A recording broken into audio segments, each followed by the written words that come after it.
we're doing chalk art for the Earth Day activity fair.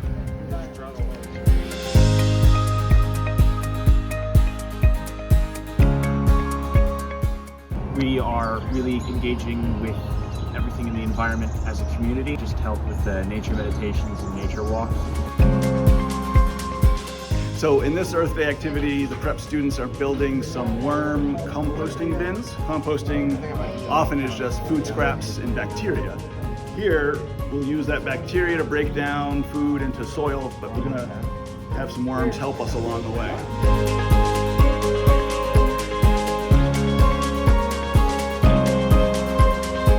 I'm painting this rock for Earth Day because I love rocks and love the earth. Go prep. Taking some time to really get present and connect with the earth around us. We are celebrating Earth Day, so pretty fitting.